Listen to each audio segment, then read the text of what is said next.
Hi everybody, Michelle McClunan, astrologer and life navigator, and I'm bringing you an astrology update for the next new moon, which is happening on the 4th of August in the sign of Leo. After quite a few months of intensity, this is slightly lighter, I would say, as a new moon, and it's more playful and more creative. So there's quite a lot to tell you for the new moon and for the days after the new moon as well. So if you're watching this before the new moon, that's fine, because you'll already start feeling the energies of some of what I'm going to talk about. And if you're watching it afterwards, you'll still be feeling them as well. So new moons are always a time where we plant new seeds for a new monthly cycle or a new lunar cycle. And this one in the sign of Leo is a very fiery new moon. There's quite a lot of energy this new moon in Leo, in fire. That comes with passion and creativity and wanting to shine and radiate like the sun does. So what happens at a new moon is that the sun and the moon are at the same degree, which is actually 12 degrees of Leo. So if you do have your birth chart, you can look to see where that is in your birth chart, and that'll be where there's particularly something where you're focusing on planting new intentions, planting new seeds for a new beginning. It's the seeding point of the next monthly cycle. We also have something that's coming into alignment that's not necessarily astrological, but it is to do with stars, and it's the well-known Lion's Gate portal, which basically is an alignment which happens between the Earth, the Sun, Orion, and Sirius. And that only happens once a year, and it moves into alignment from the 26th of July all the way to the 12th of August, and its sort of point of culmination is the 8th of August. So many people around the world see this as a portal, an opening. It's seen as an activation of the heart chakra, of the crown chakra, so the information, the spiritual information and wisdom that's coming in from above, and the spiritual wisdom that is within us. So Sirius is known as the spiritual sun. And so that kind of activates and reinforces and sort of empowers this new moon in Leo. So it's a very positive thing. It's beneficial. It's a sort of a rebirth, really, of our spiritual connection. And when we look at the new moon in Leo, just to unpack what Leo is a fixed fire sign. So if you look at the different fires, we have fixed, we have cardinal, we have mutable. Cardinal fire, which is Aries, is the striker of the match, the fire that gets the fire going. Leo, which is fixed fire, is where the fire has been lit and it's in the fire grate. And it needs to be kindled. It needs to be looked after. It needs to maybe a little bit of breath, a little bit of feeding here and there, making sure that the fire stays lit and doesn't go out. So that's Leo. It's contained fire, fixed fire. It's the holding fire, which makes it the very creative fire, because as long as we keep that flame alive and we keep our inner fire going, we can actually provide warmth and generosity, and it cooks our food. So it's a warm, beneficial, abundant fire. And it's useful because it's not shooting out all over the place. It's contained. Mutable fire, which would be Sagittarius, is the sparks flying out of the fire, which wants to spread. But Leo fire is where we have the fire in the grate. So Leo is that sign that is related to creativity, to that creative spark, to how we shine our light out into the world. And it's the sign that actually rules the heart in astrology. So Leo is very connected to the heart, connected to how we feel, what our heart is saying, living from a place of love. That's very Leo as well. So this new moon is activating all of that in terms of, what does your heart want? Ask your heart. What is your heart longing? What are the things that ignite you? What do you do in your life that expands you, that connects you, that helps you to align with your truth, with your authenticity, and with that unique life spark, which is what Leo is all about. Leo really wants to shine light out into the world, as the sun does. So Leo, as a sign, is ruled by the sun. So Leo and the sun, very similar, same energy. When you're born with the sun in Leo, the sun is very strong there. It's robust, it's sustaining, it's powerful. Now, what we need to do, obviously, is, as I've just said, we need to keep that flame alive. So if you have any Leo planets in your chart, you would know that you would need to keep the creative spark alive. I'm not saying you need to become an artist, but the creative spark, that inner spark, your unique way of self-expression. You could call it creative sovereignty if you like. How do you stand in your own light and shine your light out in an authentic way without trying to guard it, without trying to prove yourself to others, just being you, loving and accepting yourself and shining, radiating your light out. Radiating your light out is not an exertion, it's not a pushing, it's not a trying, it's just shining from within, and that light comes out like the sun. The sun doesn't try and shine its light, it just shines its light. Whether we see it or not, it's continuing to just radiate light. And so we could see this as the heart light, as how is your heart? What is your heart telling you? What might you need to do more of to invigorate yourself, to feed that beautiful creative fire? What might you need to do less of? Using your heart as a compass as opposed to the head. Now, on the subject of the head, on the day of the new moon, Mercury, which is the planet of the mind, planet of communication, which is sitting in Virgo at the moment, it starts to station, which means that from our perspective on Earth, it stands still before it turns retrograde a day or two later. And then it'll be retrograde until the end of August. Now, Mercury in retrograde is always a time to reassess, reflect on, look at what your mind has been telling you, look at the patterns of the mind, look at the conditioning of the mind. We also know that many times during Mercury retrograde, communications can be a little bit off, as can travel arrangements. Devices tend to kind of go pear-shaped during Mercury retrograde for some people. So it's always a good idea before Mercury retrograde to just back up your data. Back it up, especially with the situations we found has been happening over the last month, which was one of the biggest, I think one of the biggest internet outages ever in history, happened a couple of weeks ago, which we can see in astrology as well. So just back your data up, and if you're signing papers, check and recheck them, because often when Mercury is retrograde, we have to redo contracts or re-look at things or re-sign things. So that's also something that happens. So just to be aware of it, and to be aware of being very clear in your communication with others, because there can be misunderstandings at Mercury retrograde. So that's happening. It'll basically retrograde all the way back. So from our perspective on Earth, it looks like it's going back. It's going back all the way into Leo, and then at the end of August we'll start moving forward again. So it's revisiting the themes of creative sovereignty, of creativity, of shining your light, of self-expression. Are you aligned with your heart? The choices that you're making on a daily basis, are they in line with your heart's connection, with your heart vibration? So we've often spoken about love, and about love versus fear, and that we've been living on a very fearful, fear-based, fear-driven planet.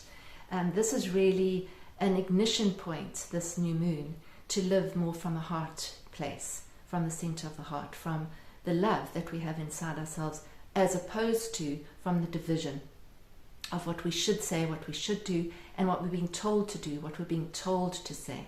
In addition to that, on the day of the new moon, we have Venus, which is at the very final degree of Leo, which is called the anaretic degree. And anaretic degrees are always kind of a point where we really want to push something. So this is aligned again to the Leo theme. Venus is the planet of love. Leo is the planet of the heart. It's our radiance. So Venus is showing us this as well. It's sort of an urgent thing now to actually really look at, are we aligned? Because until we decide that we don't want to feel the way we've been feeling, as soon as we decide that we don't want to be conditioned by those old redundant patterns, when we decide that no, actually, regardless of what I've done, the mistakes that I've made, the things that haven't gone right in my life, I really want to start enjoying my life. I want to be the creative being that I am. I want to shine my light in a unique way. And so that's the starting point. That's the seeding point. What lights you up? What opens your heart? If you start to act in that way, then that starts to actually shift. And that plant that you're planting with the intention of shining your light in an authentic way then starts to grow and flourish after new moon. So I think that that's an important starting point. It's a seeding point. The new moon happens when we actually plant those seeds. So it's going to happen on Sunday. My partner John and I have a free Facebook Live at 7:30 in the evening to about 8:30. We'll take you through a seed planting new moon meditation, and we'll just discuss these concepts a little bit more. We also have our Inner Space group. It's our Inner Space online community, and this month we're actually working with the theme of creative sovereignty. So it's a very powerful theme. Our community is beautiful, it's very loving, it's very connecting. We get together twice a month for 2 90-minute Zooms, and then you get a whole lot of supporting material, meditations and creative exercises and journal, so that you can really explore the theme for yourself. So you're very welcome to join us for that, and you'll be able to find the link in the description below here. You can join us for a month, or you can join us on an ongoing basis. It's up to you completely, but we'd love to have you with us. So that is there, and that is available for you. Going back to the new moon is also in a favorable alignment. It's called a sextile in astrology, with the planets Mars and Jupiter, and they are both in the sign of Gemini.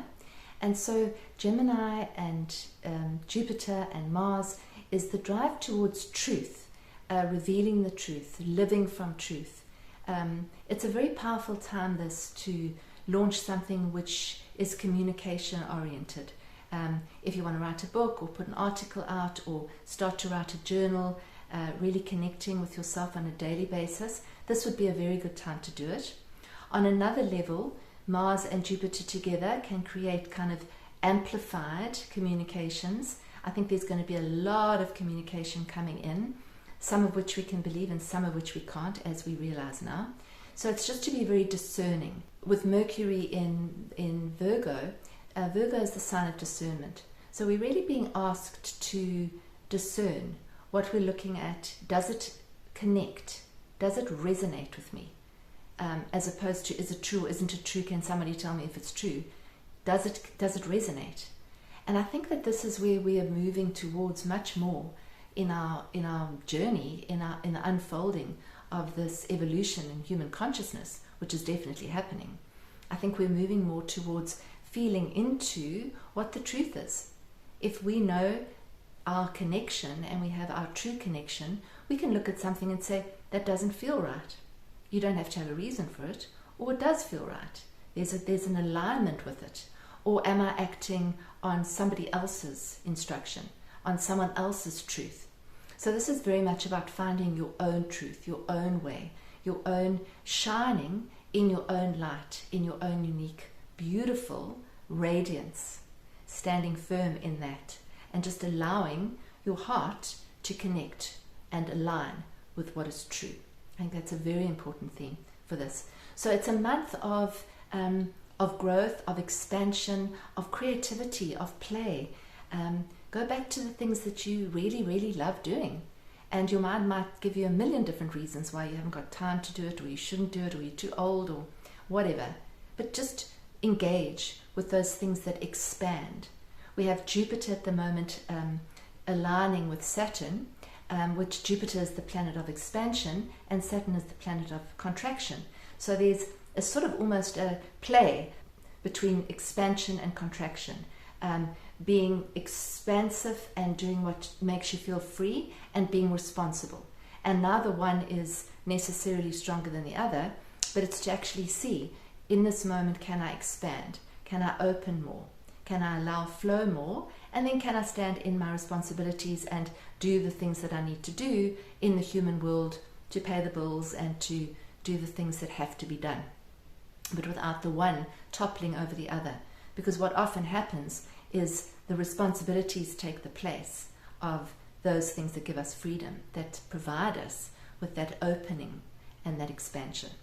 So allow yourself to play, allow yourself to have fun, allow yourself to gather with people, enjoy this moment, even if it's tricky, even if it's difficult. Can you just enjoy what you have in front of you? Can you be really grateful to what you have in your environment, the people that you have, and everything that is showing in your life, everything that is happening in your life, to see it as an opportunity for growth, an opportunity to expand your awareness, an opportunity to come further into your creative maturity, which is what this journey of Saturn in Pisces is asking us to do, asking us to really become masters of our connection. And I think this is a really important seeding point for that. It gives us a little bit of a lightness, as opposed to the energy of the last few months. And it's preparing ourselves in a way, because the next full moon is quite a whopper, and it's going to be quite interesting to see what happens in America, because quite a lot of these alignments, the Uranus alignment, Uranus and Mars came together at the same degree when there was the attempted assassination. That was connected with a star Algol, and Uranus is still connected with the star Algol, and it's being activated again later on in the month. So I think we're going to still see a lot of changes in leadership, a lot of surprises, which we didn't see coming. And so it's really to bring yourself into the truth of who you are, and put that taproot, which I often refer to, down into the ground of your soul, into this moment. In this moment, what can I do? In this moment, how does it feel? In this moment, is this true or this true? What is true? Who am I in this moment? Who do I want to be? Setting your day up in the beginning of the day of how do you want to be? How do you want to radiate your light into the world today? And then that sets a trajectory. It's like a new seed that's planted every single day. And it's a heart seed. This is a heart seed, this one. So, what else did I want to say? Yes, I drew a card for this one. And the card that I drew is very beautiful. I don't know if we've had this one before. It's out of the Megan Watterson Divine Feminine pack again. And it's the White Buffalo Calf Woman, the prophetess of the sacred way. It's very aligned with what I've just been speaking about. And her intention is, my heart is a compass. The path of love is true abundance. White Buffalo Calf Woman represents the sacred vision that gives us hope that all will be provided for us. She's a Lakota, from the Lakota tribe, and that was her sort of what people remembered her for, of being in, bringing people together in sacred circles of love and mutual support. So when your soul selects this card, it's a sacred reminder that we don't have to struggle to receive all that we have desired. When we join our heart's longing with action, we find that there's a sacred way to move through the world. Isn't that beautiful? This sacred way is a path of steady, quiet alignment between the heart's intention and our every step. I'm going to say that again because it's really, really in line. The sacred way is a path of steady, quiet alignment between the heart's intention and our every step. White Buffalo Calf Woman is an omen of hope that all will be provided for us when we approach each situation with love, which means that we're not approaching it with fear, because fear is division and love is oneness. So love, you could say, instead of love, you could use the words accepting, allowing, appreciating. I would even add opening to each and every situation. What she wants us to focus on is the intention behind an action, because that is what changes the outcome. She's a sacred prophetic sign that we can receive what we need without fighting for it or trying to secure it through manipulation. Because when we're trying, we're questing, we're trying, we're seeking, we're not present. And there's that energy of I'm trying to get it, as opposed to I am it. I am this already. When prayer joins right action, when we move from that intention of creating only more love, then abundance is inevitable. And when we seek not just for ourselves, but also for the benefit of our loved ones and community. Our needs are divinely met. The most sacred path is the one abundant with love. And it's just a reminder that we are love, that is our divine, unique essence. That is what we are. We all are, even if you don't feel it. So this is a good month to connect with yourself and to reinforce that you love you, you accept you. And from that place of loving and accepting yourself, that then starts to radiate naturally, without doing anything, into the world and into those people around you. So it's a lovely playful month. Get stuck in with some beauty, some creativity, gather friends around, enjoy this moment, enjoy this life, and enjoy your unique life spark. So I hope that's shone some light on what's happening.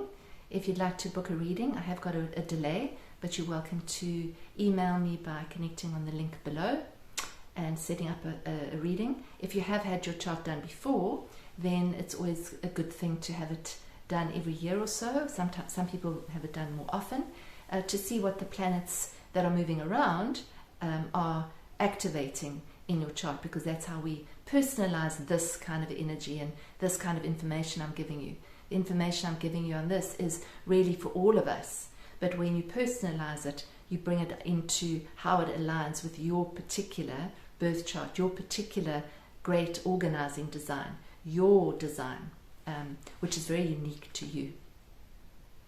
So if you like this, please would you like the video, because that sends it out to more people, and more people can have the benefit of it.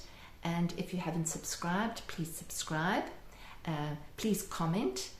I'd love to get your comments. It's lovely to know that there are people out there and I'm not speaking into the ethers. And yeah, share it if you think it might be helpful. Thank you so much for listening. Have a beautiful new moon. Maybe plan something beautiful for Sunday.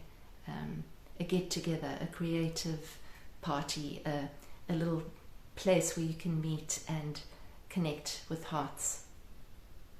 Thanks everybody. Have a beautiful one. Thank you.